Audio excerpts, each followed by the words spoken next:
Well, good morning or good afternoon, wherever you're joining us from. This is Dan Harlacher, product manager here at ON1 Software. I'm joined today by Matt Kloskowski, our vice president of photography. Say hi Hi, to the nice everybody. people, Matt. I all nice people. How you doing today, Matt? I'm doing good, man. Good, good. Well, I'm excited to show everybody some cool new stuff in Perfect Effects today, or just ON1 Effects now. I'm going to give This you is like the guys flagship. This is. I'm going to give you guys a little bit of ground rules just as a few more folks join into the webinar. There's always a few stragglers. If this is your first webinar with us, keep in mind that they're always recorded. You can always come back and watch them later. They'll actually be on our YouTube channel and on our website, usually just a couple hours after we record them. So don't worry about it if you miss something. Another thing to keep in mind is there's lots of people that join these webinars. You know, we sometimes get 1,000 people in these. We've already got about 350 so far, and people are joining every second from all over the world. So it's kind of impractical to ask questions over the microphone. So instead, we ask you to use the questions module. So if you go to the little GoToWebinar control panel that popped up when you joined the webinar, there's a questions section. And in there you can type in your questions, and Matt and we've got Nathan and Michael from our customer service department as well here to answer your questions. So type those in there. If it's a question we get a lot of, then Matt or one of the guys will break in and we'll try to talk about it so that everybody can get the answer. If the audio quality isn't as good as you'd hope, usually give it a second. It's due to slow internet connections and it'll usually fix itself. If it doesn't, you can try switching over to the telephone option instead of the mic and speakers option. Sometimes that'll be better, or just wait for the recorded version to come out. The recorded version audio is always great.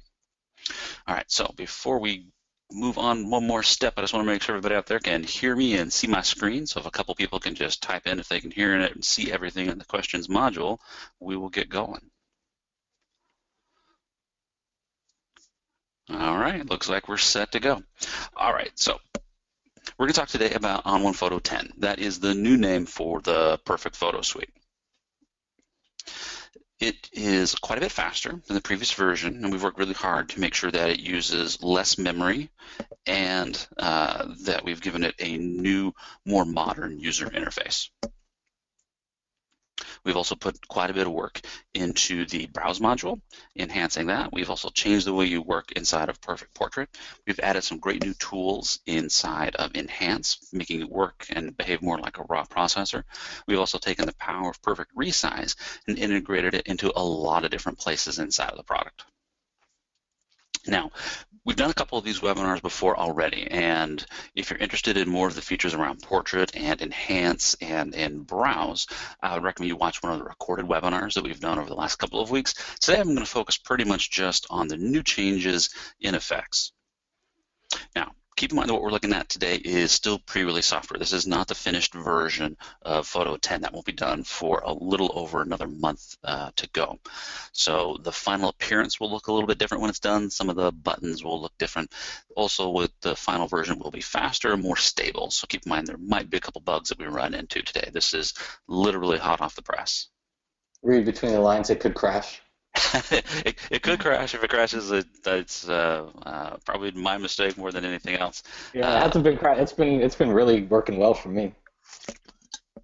That's actually something we've worked really hard on with Photo 10 is improving the stability and reducing the chance that things are going to crash. One of the things we added in Photo Suite 9.5 is a cool crash logging tool that actually tells us how often it crashes and where it crashes, so we can actually go in and fix those bugs. We have we're a small company. We don't have all the resources in the world in our QA department, so we do our best to find and fix all the bugs before we ship. But there's so many different types of computers and configurations out there that we might miss a few bugs. So this lets us find those bugs and fix them. So this version will be much more stable than the previous version. I wanted to talk about two things that are really kind of hard for me to show over this GoToMeeting, over a webinar, because with a webinar, there's kind of a delay. You don't get every frame. It's not like you're sitting here with me. So when I talk about things like performance, about sliders moving faster and the preview updating faster and tools being faster, you can't really see or experience that, unfortunately. It's just kind of the way webinars work. So I wanted to talk about that so that you guys know that those improvements are there.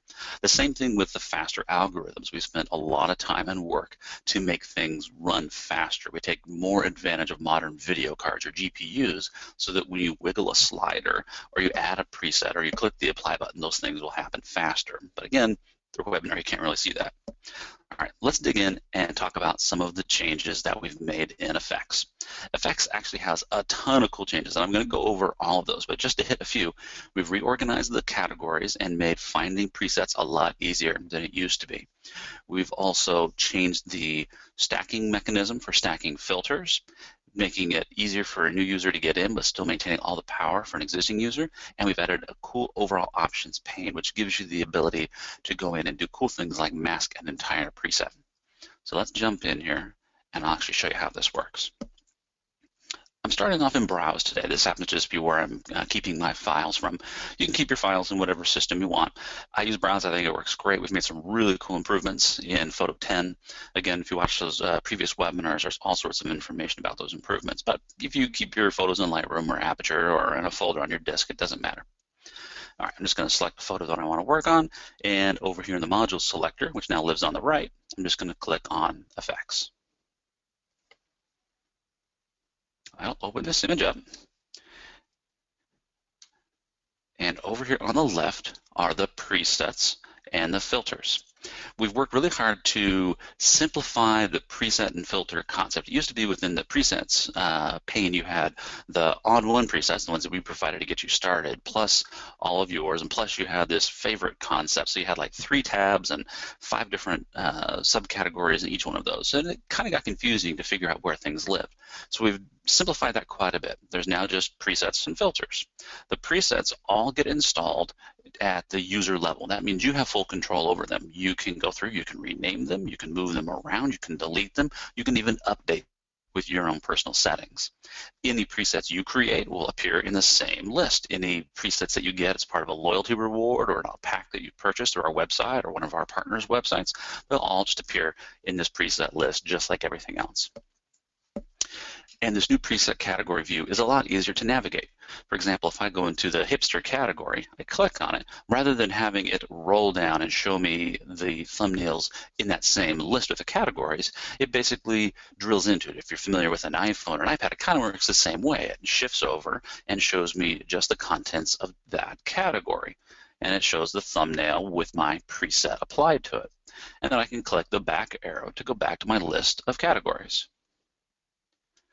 You can still use the Quick View browser as well. On any one of these categories, up in the upper right-hand corner is the button for the Quick View browser. You click that, and you get a full screen preview with your image with all the different presets in that category applied to it. And you can zoom in and zoom out to make these larger so you can get a better view of what those presets look like. This is a lot of the ways that I use it. Let's go through and let's say I really like this preset here called Mirror. I'm going to add it to my image. When I select that preset, it's going to load all of the filters that make that up. That's the way the Effects works.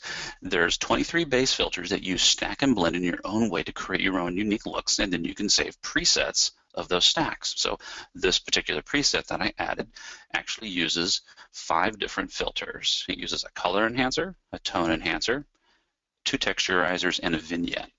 This is the new stack inside of Effects right here. It starts at the bottom and works to the top. Each one of these filters, when I click on it, it will roll down and I can see all of the adjustments for that filter.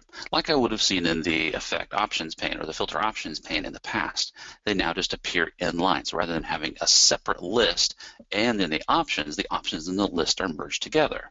So it makes it much more straightforward for making my adjustments.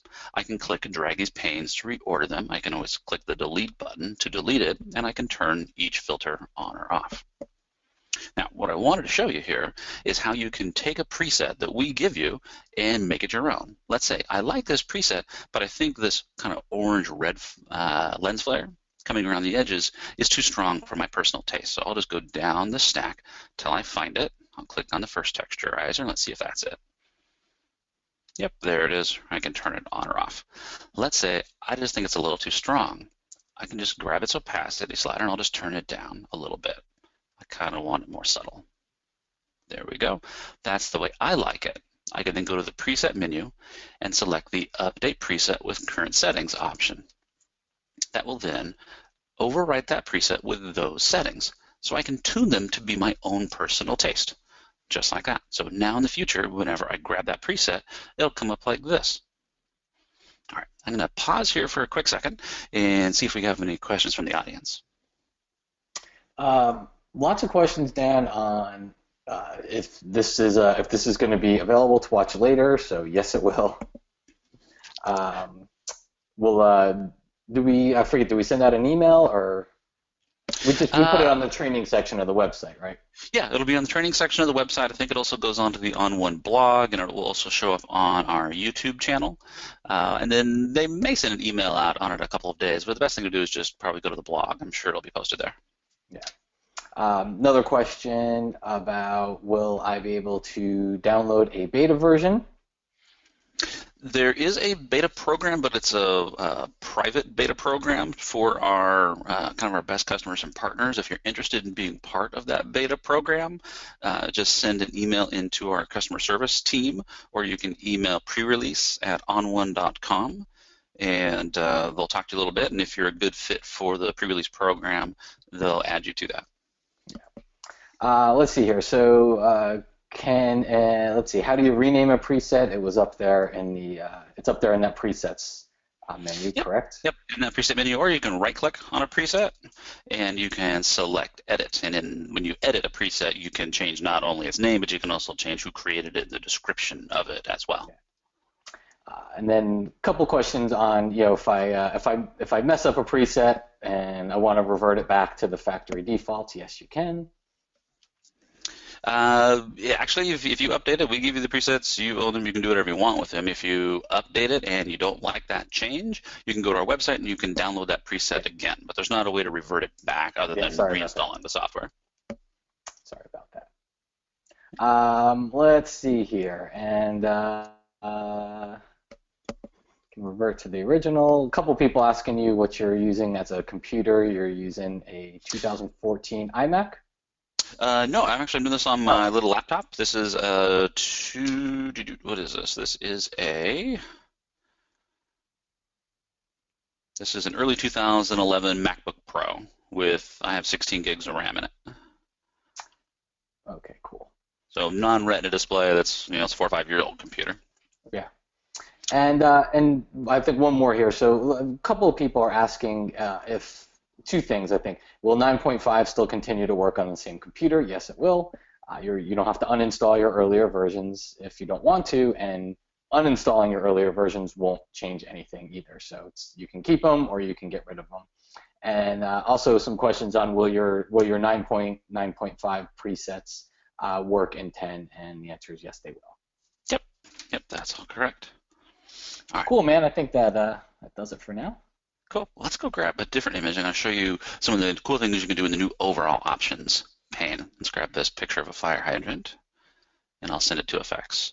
And you notice this is actually a raw file we're opening up from a 5D Mark II directly into effects. All right. I have this picture. I love the orange color of the fire hydrant, and I love the yellow color of these little blossoms, but I really want them to stand out and pop off that concrete. That concrete is actually kind of a warm color too. So let's add a preset that will cool off the concrete. One of my favorite presets for cooling is called Cyberpunk. I'm just going to go over here and type in the search field what I'm looking for.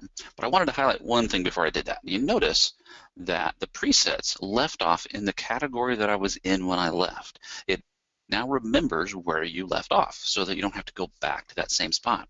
For example, if I create my favorites and I put them in my favorites folder, it'll always leave me in my favorites, so I don't have to go find them each and every time. All right. Anyway, let's go back to that search field. I'm just going to start to type in Cyberpunk, and it'll narrow it down and find Cyberpunk, which is a preset that will cool off the image and kind of gives it this nice desaturated and almost kind of a modern greasy feeling to it. Now, it has 4 different filters that make it up: a tone enhancer, a sharpener, a black and white, and a photo filter. Now, if I wanted to selectively apply that, let's say I wanted to apply it to everything except for that fire hydrant, in the past I would have to go to each of those filter layers and use a masking tool to paint that hydrant back in. It would take a long time, be very tedious, even with the ability to copy and paste masks.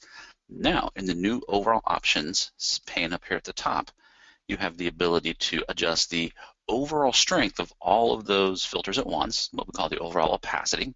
Used to be called the master opacity. That was one thing you could do in the past. But now you also have the ability to mask the entire stack and change the blending options for the entire stack. And I'll show you both here. If I want to mask the entire stack, I just click on the mask icon. That'll roll down the masking section, and here I get a thumbnail of the mask, and it gives me the ability to reset and invert as well as copy and paste masks. So it's primed, it's ready for me to mask. I'm just going to use the quick mask tool, and I'm just going to loosely paint around the fire hydrant. It'll automatically find the edge and anything that matches it, and will then paint it out and protect it. So you don't have to get everything, you just kind of need to get around the edges so it has a general idea of the shape that I'm trying to mask. There we go, just like that. Missed a couple little spots. I'll just use the tool a second time just to grab those 2 little spots that I missed.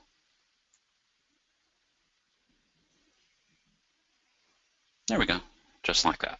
Now, watch as I change that overall opacity slider, you can see how the background changes in color, but the fire hydrant stays its bright, vivid, original orange.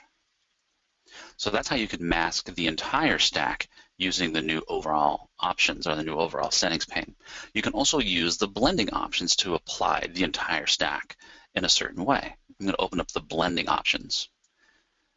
You can now go in and take the entire stack and blend it based on, you can have it use any of the typical blending modes to blend the entire stack back in, or you can apply it to a certain color range, or you can protect certain color tonal ranges.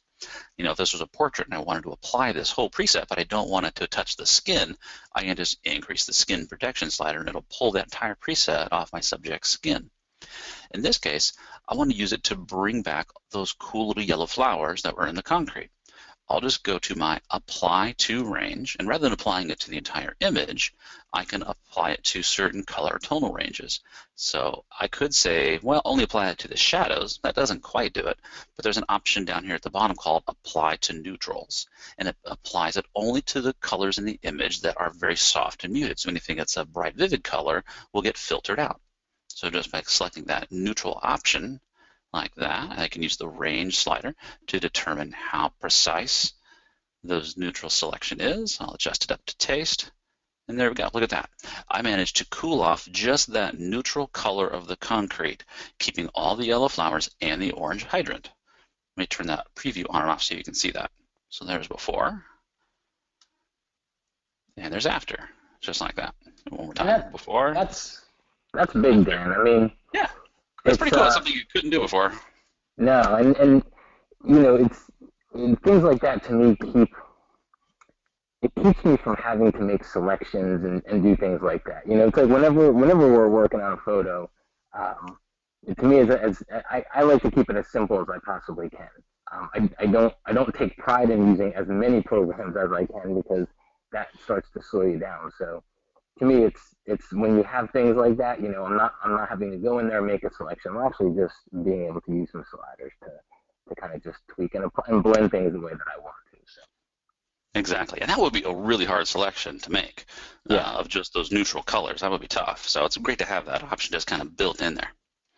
All right, now, some of you guys who have been effects users for years are kind of looking at this stack on here and are probably a little confused about how it works. So let me actually show you how you would build up a stack on your own. I'm going to cancel and let's grab a different image here to start.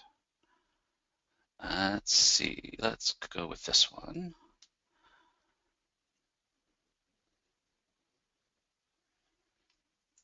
All right, now, when you launch effects and there's nothing on your stack, you notice that the list of filters is automatically rolled down. This is the list of all the different filters that come in it. And if I click this little button, it'll roll that list up. And I can click it again to roll it down, and then I just click on the filter that I want to add. Each time I add a filter, that list will roll up. Let's say I want to start off with a color enhancer. So I come over here and I click color enhancer. That'll add a color enhancing filter. The other thing that it'll do, let me switch over to my filters tab over here on the left, is it will also automatically switch to the color enhancing category on the left. So I see visual presets of all the options inside color enhancer. So I can either pick visually on the left, or I can adjust it manually over here on the right. All right, give me just 1 second here. I'm just work my way around a little bug.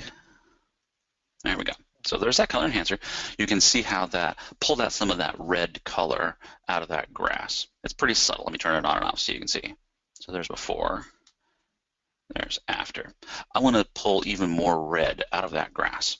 I can do that using the color range slider. I'm just going to pick the red color range, and I'm just going to shift it a little bit more to the orange or a little more to the yellow. So that pulls some of that red out. And I also want to make sure there's no color cast in that white snow. So I'll use the purity slider. The purity slider lets me remove colors from the highlights or the shadows. So I'll just bring up the highlight purity, and that sucks out any color cast off that snow. So I get nice pure white snow and nice yellow grass. Then to add a filter, we just click that Add Filter button, and then just pick what I want to add. Let's say I want to add dynamic contrast. That's one of my go-to filters. I use it all the time. I'll just click on dynamic contrast. You notice when I click on dynamic contrast that the filter list will roll up, and on the left my category of presets has switched over to dynamic contrast automatically. So again, I can shop visually using the thumbnails, or I can manually adjust it using any of the options in the dynamic contrast filter pane. If I click in the header, it will roll that filter up. If I click on the delete, it'll delete the filter, and if I click on a check mark, I can turn it on or off. The same type of functions that I would do in the old filter stack, they're just merged together in one spot. And if I want to change their order, I can simply just drag the order around. So I can just click dynamic contrast and drag it below color enhancer or vice versa. So it really is that same stacking metaphor that you've always had in effects going all the way back to photo tools. It just looks a little bit different now. It now looks more like the panes that you're used to seeing in enhancer and portrait. All right, let's add another one on top of this. Let's add a glow this time. So I'll click on Add Filter, and I'll go down and I'll select Glow. Again, it adds the glow filter. It switches my category over here on the left, and I can pick visually by using those thumbnails. Let's say I'll use the Quick View browser. It'll open it up, and now I can scroll through the list and pick one that I like visually. There we go. I'm going to grab this one called Hollywood Glow. It's a nice, bright, rich glow. I can tune it using the opacity slider to dial in just the strength that I want to. And if I like that, I can save it as a preset just by clicking the Save button right here in the overall settings pane. I can then save that as a preset so I can use it over and over again. All right, I'm going to pause here for a quick second before we move on to the next one and see if there's any questions.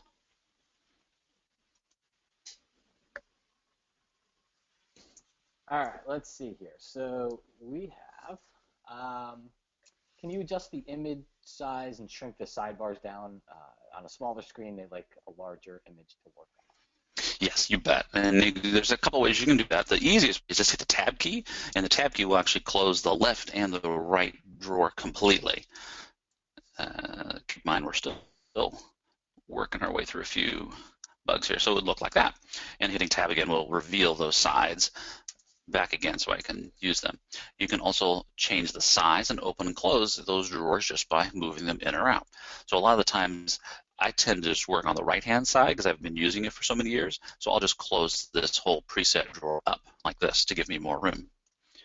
And then I can also take that right-hand side and I can make it bigger or smaller. It's kind of a minimum size, but I can make it larger, and the sliders will actually stretch out larger, so you can actually move the sliders with more precision for very detailed adjustments as well. Okay, let's see here. Next one is, does ON1 convert raw files?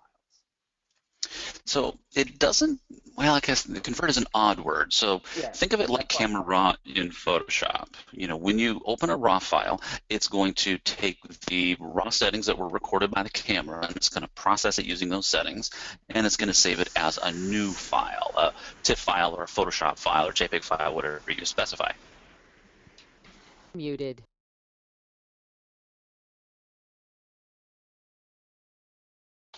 Hey, Matt. I think some people are having a hard time hearing you over there. Phones, but I don't know. Can you hear me now? Much better. Okay, good. So I saw two questions about something similar to this, but I think other people, because I know a lot of other people use other products too. So somebody said I have Topaz Labs collection, wondering what differs for your products. So you know what, guys, the Topaz makes great products. I would say I don't. They don't have a portrait. They don't have a portrait module like we do. The effects module, of course, Topaz has effects too, and what I say is there's lots of similar things. I think you have to use what feels right to you. You know, as you use the product, you start to develop which ones you kind of have your favorites for. So, of course, there's overlap between the two, and I think we have a lot more, blending and masking and different capabilities like that. And then, and I think the browse module too is huge. I mean, it's not many people have a browse module that's as fast as what we have. So just a couple of things on that one. Let's see here, Dan. So I apologize, people couldn't hear me before. Lots of questions about the sound. Let's see here. Apparently somehow I got muted too, so I'm not sure what happened there. GoToMeeting decided to mute us both. A few questions on how much the cost is. You can head over to on1.com. Everything's there, but it's $89, I believe. $89 for the upgrade, and I think that runs, what is today, the 25th? I think that runs for a few more days. Then we'll go back up to $99. Cool. A couple of people say, can you please back up and review how you choose effects and enhance? There's that little thing on the right-hand side. I don't know if you can kind of move your cursor over. Selecting the modules? Yeah. So the module selector, it used to live up here on the upper right. It's just moved over here on the right-hand side. Everybody's monitors keep getting wider and wider, and we're using that space on the sides to give you more room for your image instead of taking away space at the top, which is at more of a premium. So the module selector lives over here. Browses at the top, then the three edit modules, Enhance, Effects, and Portrait live in the middle, and then if you use layers, you can click on Layers down below. Then at the bottom, you can go to Export and Resize, and you can also click on the Share button if you're on a Mac, and you can share the image to social media or email, things like that. Yeah. I had somebody ask, how about more complicated blending? I gotta say, I don't know that it can get more our blending can be as simple as you want, or you can add layer after layer, and you can change that blending option to more blending options than anything on the market has. So I think you can make it as simple or as complex as you want with all those blending options, and with masking and with opacity. That I don't think it can get much more complex if you want it to be.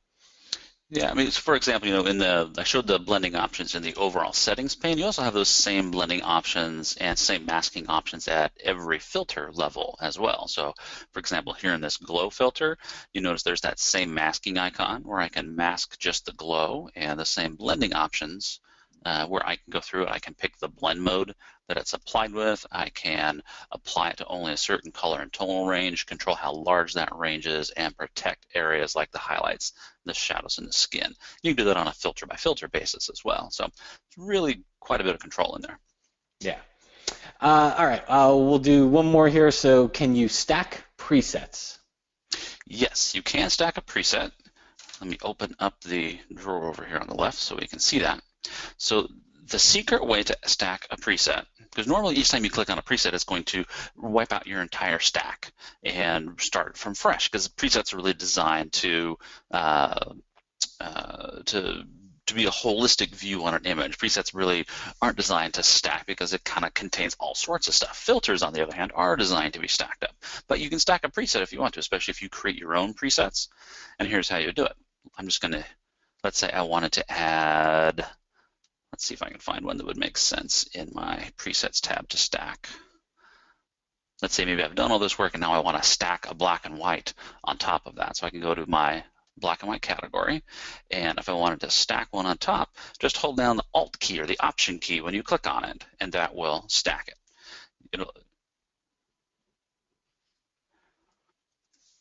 So you notice now if I scroll down to the very bottom of the list, there's still my color enhancer and my dynamic contrast and my glow that I started with, plus it's added all of the contents of the next preset on top of it, which happened in this case just to be a single black and white filter, but if there were multiple layers, it would stack multiple layers of the preset on top, just like that. So just Option or Alt-click on the preset thumbnail to add it. You can also always right-click and select the Insert Preset option rather than the Use Preset option. Yeah. And that does the same thing. All right, cool. And just a couple, I think, more housekeeping questions that just keep coming up over and over. I think people tune in. Yes, you can rewatch this. Just head over to the ON1 site and you can watch and rewatch whenever you want. So it will be available to rewatch. And when can I access new ON1 Photo 10? We're looking at the end of October. And one person asked, will you go over the new organization and functionality and the browsing functionality? We already did that in a previous one, and you can go over to on1.com to the training section, and you can rewatch all of them over there. So we've already done more of these. If you're just tuning into this one and you're not seeing something that you think, chances are we've probably already done it, and you can rewatch over on the website. Cool. All right, I've got a couple more things I want to show you guys. One is talking a bit about masking. You can still mask filters the same way you did in the past. I just want to show you how you would mask. Let me grab a different image, and we'll open it back up into Effects. Here we go. Now, on this photo, what I want to do is I want to really make this pint glass jump out more from the background.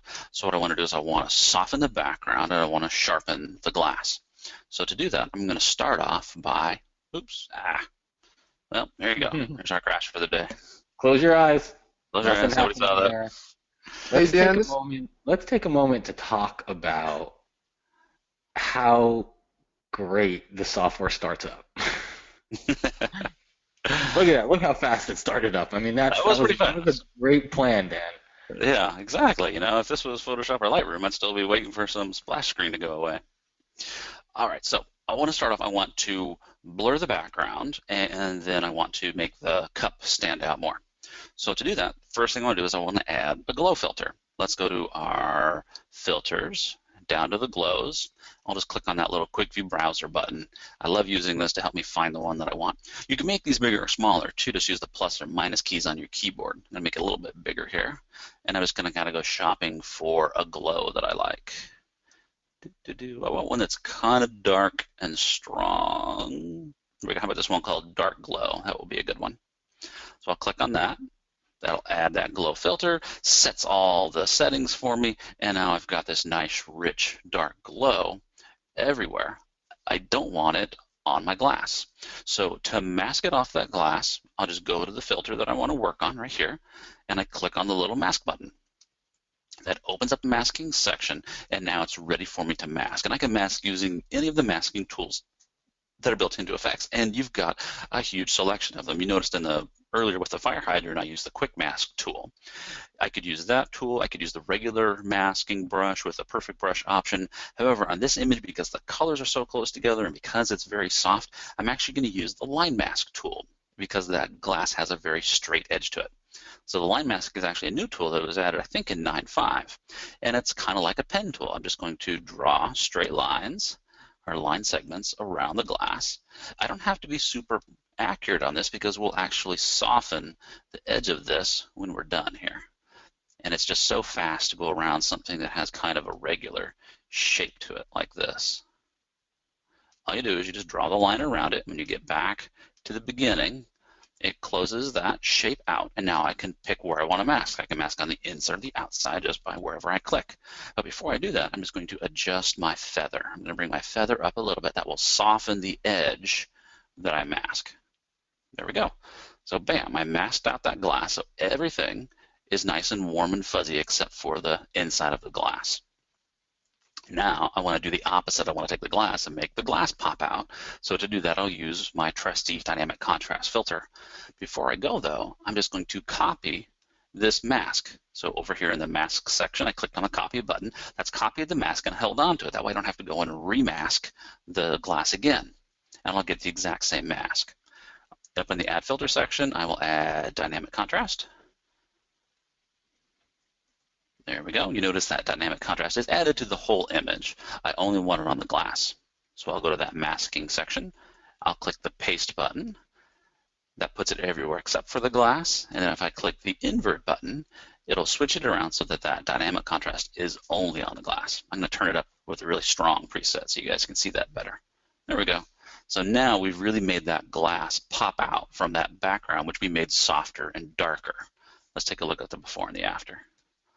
There's before, that's the original shot, and then after, just by using two filters with the masking tools and inverting the mask so I can affect one part of the image one way, the opposite part of the image a different way.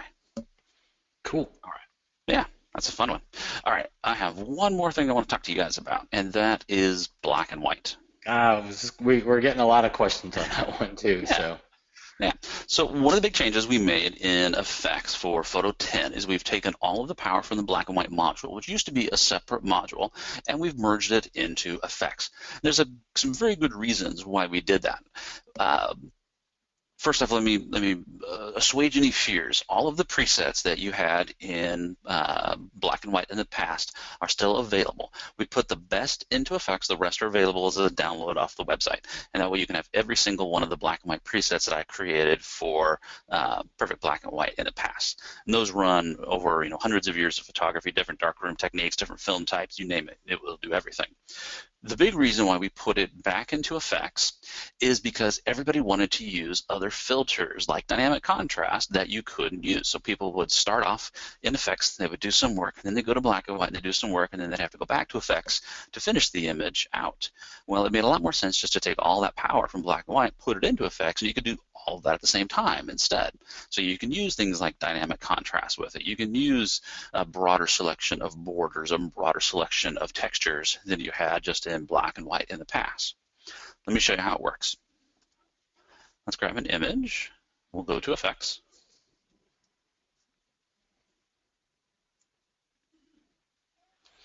And I'm going to click on my preset tab, and I'll go to the black and white category.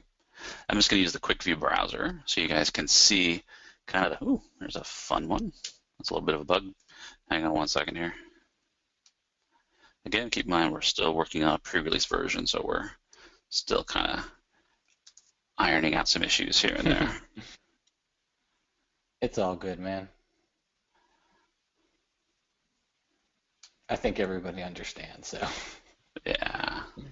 And this is, you know what, dude, this is a great change. Like, this is one of those things you almost wonder, like, why don't we do this first?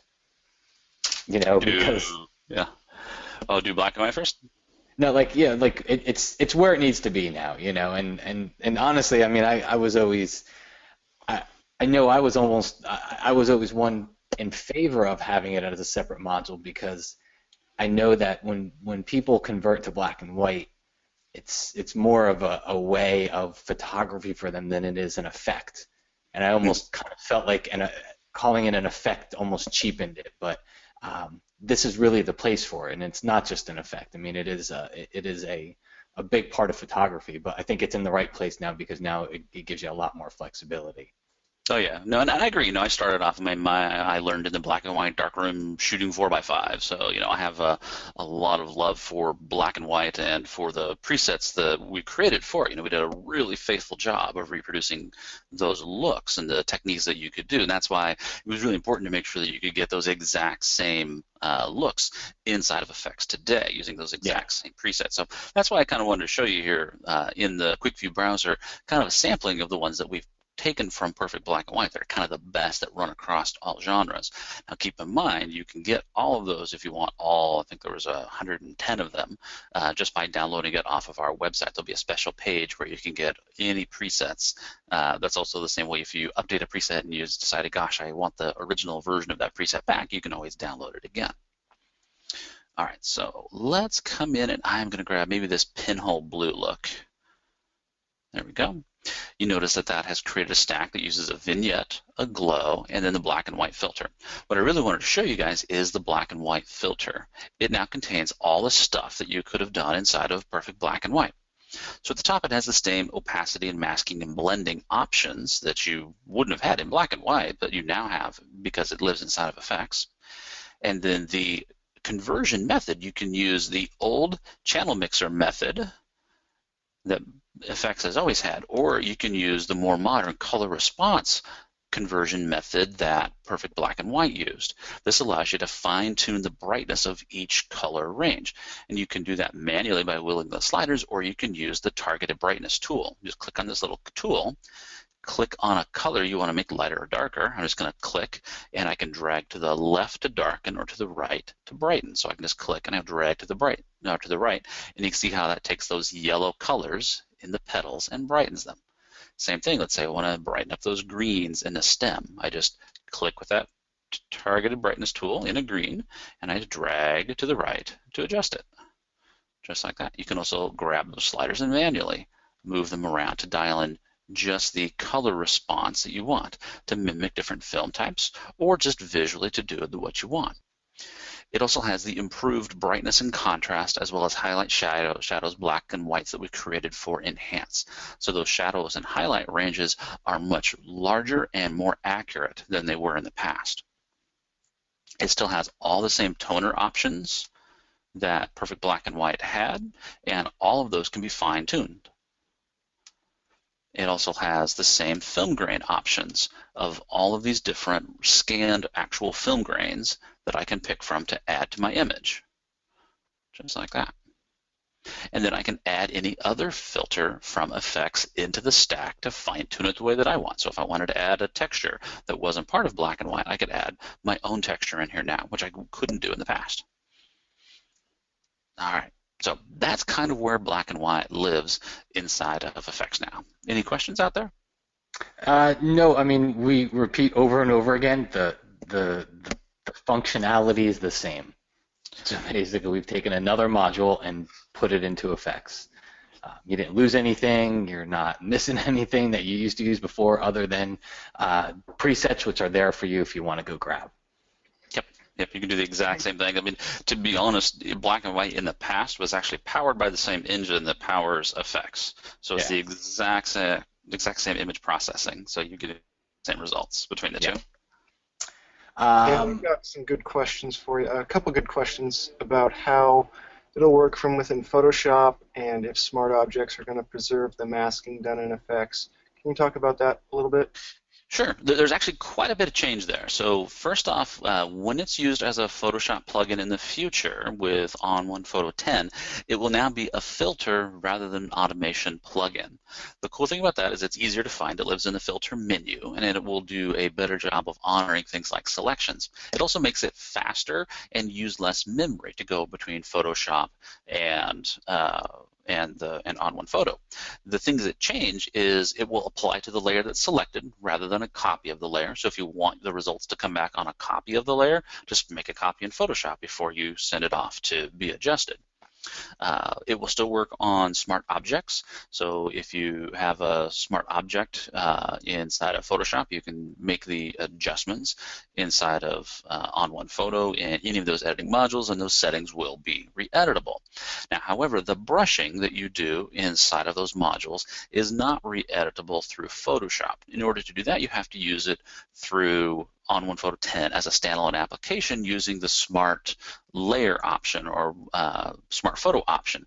There, any of the brushing can be replayed. Unfortunately, there's not a way for us to take that brushing instructions and store it in a way that Photoshop understands. But we can do it on our own. Just launch the photo through the standalone application, and then you can go back and you can change all that brushing. Yeah, I think that answered all the questions.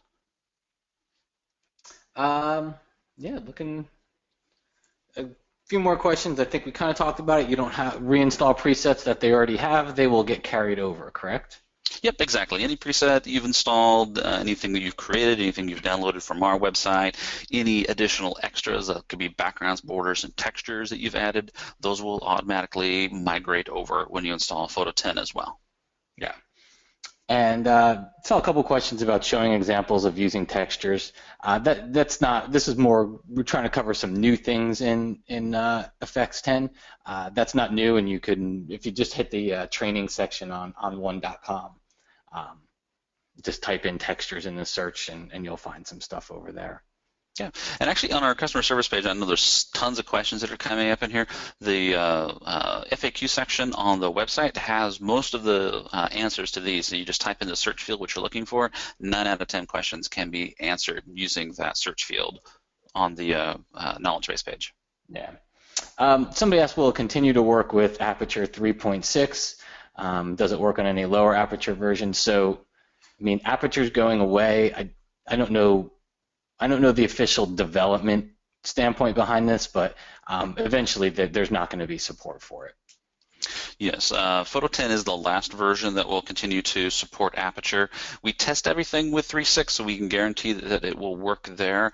It may work with earlier versions, but we can't guarantee that. That's not what we test with. It's getting more and more difficult to get your hands on Aperture to even be able to test with. Yeah. And how does it work with Lightroom 5.7? Exactly the way it works with Lightroom 6, correct? Yep, exactly. Yep, it'll support all the way back to, I believe, Lightroom 4. And then somebody's asking GPS questions, and it's now gone to caps and bold GPS. So I don't think there's any addition of any GPS options in 10, correct? I mean, if there's GPS that's recorded in the file that is viewable and preserved, and you can click on the map button, it'll open up Google Maps and take you to that location where it's at. We have more on location that we'll be working on in the future, but not in this release. Yeah. Cool. That's about it, Dan. So I appreciate it, man. Yeah, I appreciate it too. Thanks everybody for joining us today. Again, this is recorded, so you guys can always watch this later. It should be posted to the blog and the learning section of the website in just a few hours. Again, Photo 10 is coming very soon. You'll be able to get your hands on it at the end of October. Check out the website. There's lots more information about the other features that we didn't have time to cover today, or the previous webinars where we really dug in more into into enhanced portrait and browse. All right, thanks everybody for watching. Cool. Thanks everybody.